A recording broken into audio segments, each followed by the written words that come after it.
Jenderal Polisi Purnawirawan Dr. Andes Sugeng Imam Santoso adalah salah satu tokoh kepolisian Indonesia yang pernah menjabat sebagai Kepala Kepolisian Negara Republik Indonesia kelima.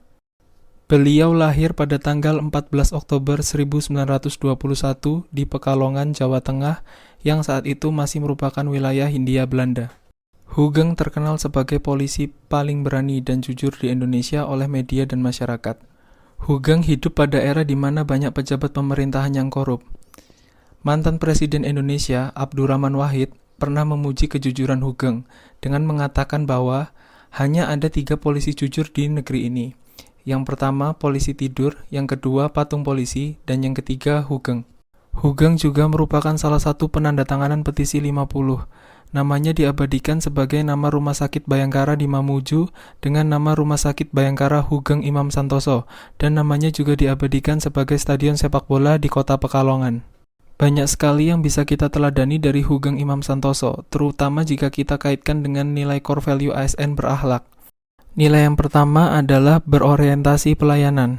Menurut Sugeng, pada dasarnya seorang polisi adalah pelayan masyarakat untuk menegakkan ketertiban dan keamanan umum dimanapun ia berada. Ketika berada di tengah masyarakat, polisi tetaplah polisi, tanpa memandang kedudukan dan pangkatnya. Beliau tidak malu ketika harus mengatur lalu lintas. Beliau juga terkenal ramah kepada masyarakat. Saat menjadi Kapolri, beliau melakukan pembenahan di beberapa bidang, salah satunya struktur organisasi, sehingga menghasilkan struktur yang lebih dinamis. Nilai yang kedua adalah akuntabel. Pak Sugeng adalah orang yang paling jujur dan berani. Sampai Abdurrahman Wahid pun pernah memujinya. Pak Sugeng sering menerima hadiah dari orang yang tak dikenal, namun selalu beliau tolak. Beliau sering menumpas kejahatan dan selalu hidup sederhana. Bahkan di masa pensiunnya, beliau tidak memiliki mobil dan rumah. Nilai yang kedua adalah kompeten. Beliau selalu meningkatkan kompetensi dirinya dengan sekolah dan mengikuti beberapa kursus, yang kemudian membawanya menjadi komandan tertinggi kepolisian, yaitu Kepala Kepolisian Negara. Dan beliau selalu menggagalkan oknum jahat yang menyalahgunakan jabatannya. Nilai yang keempat adalah harmonis. Beliau adalah orang yang jujur, sederhana, dan bersih, sehingga membangun lingkungan kerja yang kondusif.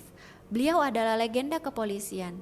Dan beliau pun masih membawa persatuan bagi Indonesia karena tidak adanya komentar negatif tentang dirinya.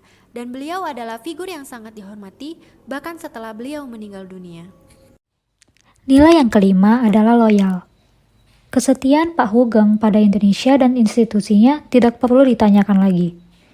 Saat Pak Sugeng diberhentikan dari jabatan Kapolri, beliau ditawarkan untuk menjadi dubes di kerajaan Belgia, Belanda, dan Luxembourg.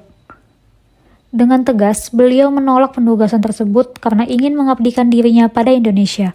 Dan beliau tahu bahwa penugasan itu merupakan langkah pemerintah untuk mengasingkan beliau dari Indonesia.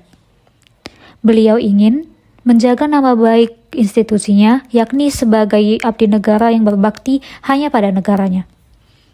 Nilai yang keenam adalah adaptif. Tingginya angka kecelakaan lalu lintas pernah terjadi pada saat masa jabatan Pak Sugeng.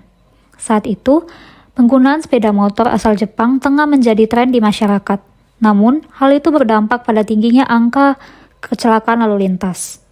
Itu sontak mengundang perhatian Pak Sugeng. Lantas, beliau mengeluarkan kebijakan yakni kewajiban menggunakan helm bagi pengendara sepeda motor.